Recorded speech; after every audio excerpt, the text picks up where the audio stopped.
테슬라로 6천만 원 벌었다. 근데 세금이 1,300만 원이라고요?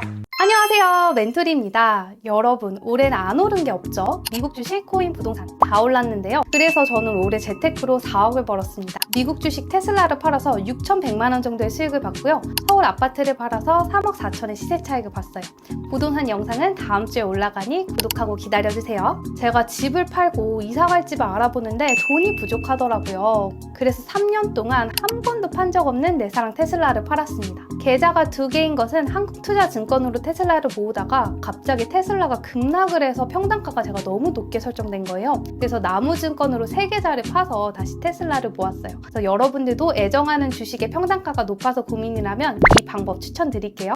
여러분, 근데 미국 주식하면 진짜 무서운 거 바로 이 양도소득세잖아요. 국내 주식과 달리 미국 주식은 1년 동안 1월 1일부터 12월 31일까지 미국 주식 포함한 해외 주식을 팔아서 수익이 났을 때 나라에 세금을 내야 되는 게 바로 이 양도소득세인데요. 여러분이 1년 동안 미국 주식을 하시면서 이익을 보고 판 종목도 있고 손해를 보고 판 종목도 있으실 거예요. 저도 테슬라 같은 경우에는 돈을 벌었지만 오픈도어는 엄청난 손실을 봤는데요. 이 손실과 수익을 합쳐서 제 수익이 6,100만 원이고 여기에서 세금이 매겨집니다. 네, 만약 여러분이 손실분과 수익분을 다 합쳤더니 250만 원 안쪽이다.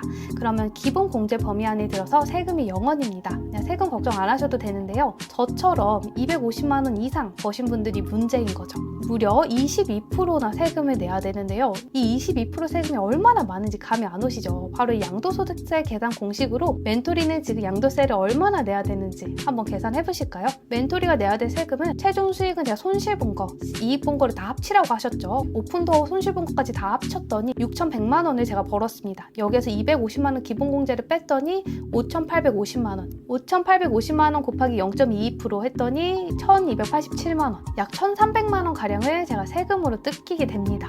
와, 이거를 그냥 낼 수는 없죠. 이렇게 미국 주식은 투자를 잘한 거에서 끝나는 게 아니라 절세까지 잘 해야 내가 번 돈 다 가져갈 수 있는 거예요. 그래서 우리 구독자님들 억울하게 돈 뜯기지 마시라고 이 양도세 0원으로 만드는 꿀팁 제가 다 정리해왔습니다. 앞으로 좋은 정보 많이 드릴 수 있게 구독 부탁드릴게요. 여러분, 이 양도소득세는요, 세금 내라고 신고서 날라오면은 그 금액 보고 내지 뭐 이렇게 하는 게 아니라 우리가 자진 신고를 해서 좀 번거로운 거예요. 양도소득세 신고 방법부터 알아볼게요. 과세 기간은 1년 동안이라고 제가 말씀을 드렸죠. 그리고 다음에 5월 중에 자진 신고를 하시면 됩니다. 진짜 중요한 게 이 5월을 놓치시면 안 되시는 게요. 만약 깜빡해서 5월에 신고를 못했다. 그러면 이게 추징금이 엄청나요. 만약에 세금 신고를 5월에 안 했다면 가산세가 20%가 나오고요.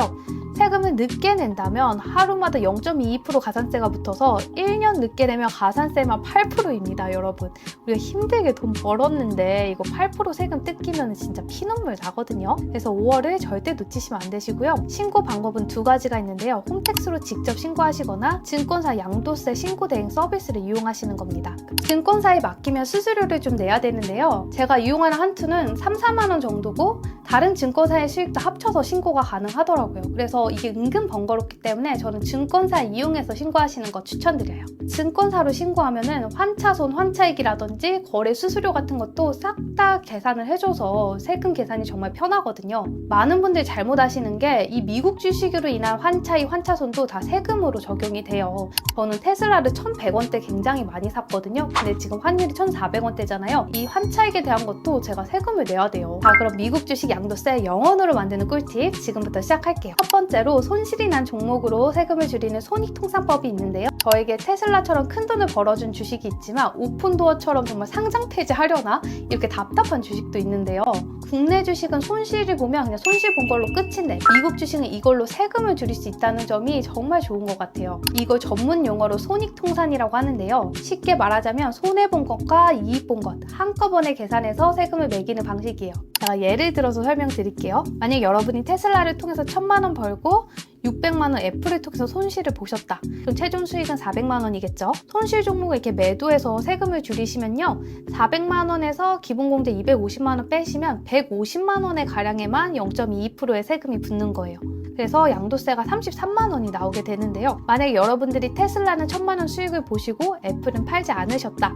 그러시면은 1,000만 원 최종 수익이 되고 양도소득 기본공제 250 빼서 22% 세금하면은 165만 원이나 세금을 내야 됩니다. 세금이 약 132만 원이나 차이가 나기 때문에 손실 종목을 가지고 세금을 줄이시는 거 아주 괜찮은 방법이신데요. 저도 오픈도어를 그래서 팔았죠. 저는 오픈도어가 앞으로 오르려면 한참 남았다고 생각해서 다시 사지 않았는데, 근데 만약에 애플처럼 앞으로 계속 오를 주식이고 혹시 지금이 바닥인 것 같다. 그러면 바로 재매수하세요. 평단을 낮춰서 재매수하기 때문에 이렇게 손실을 봤지만 나중에 다시 손실 본 만큼 수익을 받아서 내가 돈을 번 것으로 될 수 있어요. 두 번째로 매년 250만 원씩 수익 실현을 하시는 건데요. 250만 원이 매년 기본공제가 되는 것을 이용하는 거예요. 매년 250만 원 수익만큼 팔고 그 다음에 재매수를 하시는 거예요. 이 방법을 적용하기에 좋은 주식은요, 여러분들이 장기 투자하는 종목, 저도 테슬라를 장기 투자했었잖아요. 그리고 ETF처럼 좀 우상향하는 종목에 적용하기에도 아주 괜찮습니다. 이런 종목은 존버해서 한 번에 파는 것보다 나눠서 수익 실현을 하는 게 훨씬 양도세를 줄일 수 있는 방법이거든요. 제가 예를 들어 말씀드릴게요. 여러분, 엔비디아가 2020년도에 100만 원어치 산 게 2023년 됐더니 300만 원이 됐고 2024년이 됐더니 500만 원으로 올랐습니다. 근데 A는요, 2022년도에 100만 원 샀다가 24년도에 500만 원 한 번에 매도를 했죠. 그리고 B는 22년도에 100만 원 매수했다가 23년도에 한 번 300만 원 팔고 그 다음에 다시 재매수해서 24년도에 500만 원을 다시 매도했습니다. 그러니까 A는 존버했고 B는 매년 250만 원 기본 공제를 이용한 거죠. 이 둘의 양도세 차익은 어떨까요? A는요, 둘 다 수익은 똑같이 400만 원이에요. A는 100만 원에서 500만 원 매도했으니까 수익이 400만 원인데 250만 원 기본 공제해서 150만 원이 남았고요. 22% 세금을 부과했더니 33만 원이 나왔습니다. B는요, 똑같이 최종 수익은 400만 원인데 양도세는 0원이에요. 왜냐면 B는 22년도에 샀다가 23년도에 팔았죠. 근데 수익이 이때 1년에 200만 원밖에 안 돼서 양도세 0원. 23년도, 24년도도 마찬가지로 수익이 200만 원인데 250을 넘지 않아서 양도세 0원. 이렇게 양도세가 차이가 나게 됩니다. 이 방법으로 2천만 원 수익에서 양도세 0원을 만들려면 2천만 원 나누기 250 하면은 8이거든요. 8년 동안 걸쳐서 하시면 됩니다. 근데 멘토리님 8년은 너무 길지 않나요? 싶으시죠? 이 방법만 하면 8년 걸리죠. 제가 이전에 말씀드린 손익통사법, 그리고 지금 말씀드린 방법을 이용하시면 기간을 훨씬 줄어들게 되세요. 첫 번째로 가족에게 증여하고 바로 매도하는 방식인데요. 저처럼 1,300만 원의 양도세도 한 번에 0원이 되는 정말 마법 같은 방법입니다. 이 두 가지를 이용하는 건데요. 친족에게 10년 동안 증여세 0원이 되는 한도는요, 배우자는 6억, 자녀는 5천만 원, 미성년 자녀는 2천만 원이에요. 그래서 만약에 멘토리가 배우자에게 증여를 했다. 그러면 그 증여받은 배우자는 증여할 때 주식 가격으로 취득가가 계산이 됩니다. 그래서 제가 예를 들어서 한번 설명해 드릴게요. 만약에 멘토리가 테슬라 주식을 팔아서 6,100만 원을 벌었습니다. 근데 아무런 절세 방법을 이용하지 않으면 나라에 내야 될 세금은 1,300만 원 가량이었죠. 근데 멘토리가 테슬라 주식을 배우자에게 증여하고 이 배우자가 증여 주식을 바로 전체 매도하면요, 양도세는 0원이 됩니다. 왜냐하면 이 배우자의 테슬라 취득가액은 멘토리가 샀을 때 취득가액이 아니라 증여 받았을 때, 증여 전일 전후 2개월 평균값으로 결정이 되기 때문에 대부분 양도세가 0원으로 계산이 되겠죠. 미국 ETF는 전일 종가 기준으로 계산이 됩니다. 단 여기서 정말 조심해야 될 사항은요, 만약에 멘토리의 배우자가 테슬라 주식을 팔아서 매도했어요. 근데 그 돈을 다시 멘토리한테 보내면 안 됩니다. 돈을 보내면 증여가 아닌 양도세를 줄이기 위한 편법으로 간주하기 때문에 양도세를 물어야 될 수가 있어요. 절대 이체는 하시면 안 되고요.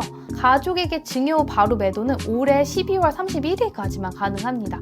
이게 그러니까 내년부터는 아마 양도세 0원까지는 어려울 것 같아요. 내년부터는 증여 받은 이후 1년 이상 보유를 해야 되고요. 만약에 멘토리의 배우자가 1년이 안 돼서 부득이하게 주식을 팔았다 하면은 양도세는 멘토리 취득가액으로 계산이 돼서 양도세 원래 내던 거 1,300만 원 그대로 다 물어야 되겠죠? 그리고 제가 알려드린 절세 팁 3가지를 적용하시기 전에 주의하셔야 될 점 알려드릴게요. 2024년은 12월 27일 금요일까지 매도를 완료하셔야 됩니다. 왜냐하면 미국 주식은 매도 체결일이 아니고 매도한 주식이 결제한 날 기준을 가지고 양도세를 매기기 때문에 미국 주식의 경우에는 주식을 매도한 후 T+2일 영업일에 결제가 되거든요. 그래서 12월 27일 12월 27일을 꼭 지켜주시고요. 그리고 제가 알려드린 절세 팁들 중에 재매수를 해도 좋은 방법들이 있었잖아요. 미국 주식이 T+2일에 결제가 되는 만큼 매도하고 바로 재매수하는 방법을 하시려면 늦어도 3거래일 이전에는 해주셔야 되는 거예요. 그리고 여러분들 미국 주식만 이렇게 세금이 부여가 되는 게 아니고요.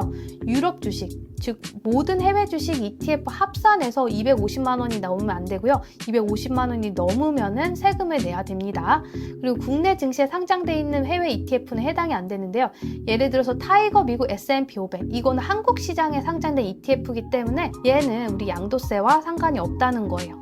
그리고 증권사가 여러 개일 경우에는 증권사별로 수입을 합산해서 250만 원이 넘지 않도록 계산을 해야 되는 거죠. 그래서 제가 증권사에서 양도세 계산을 맡기시면은 다른 증권사에서 번 금액도 합산해서 계산을 해주더라고요. 그거 이용하시면 좋으실 것 같고요. 그리고 매도 매수 시에 수수료가 발생하니까 그래서 여러분들 이 수수료 발생을 꼭 염두해 주셔야겠죠. 올해는 미국 주식, 코인, 부동산 다 오른 해였죠. 그래서 구독자님과 제가 얻을 수 있는 교훈은 자산에 내 돈을 조금씩이라도 투자를 해놔야 된다. 그래야지 남들이 다 돈 벌 때 나는 못 버는 상황 벌어지지 않는 거죠. 우리가 이 세 가지를 다 갖고 있었으면 정말 큰 돈 벌었을 거 아니에요. 저도 코인이 없는 게 아쉽더라고요. 이제 새해가 되잖아요. 만약에 새해에 이 좋은 자산들이 떨어지는 기회가 온다면 우리는 열심히 모은 돈을 투자해서 돈이 불어나는 기회를 잡아야겠죠. 앞으로도 여러분들과 함께 성장할 수 있는 멘토리가 되겠습니다. 앞으로도 좋은 정보 많이 드릴 수 있게 구독 부탁드릴게요. 안녕!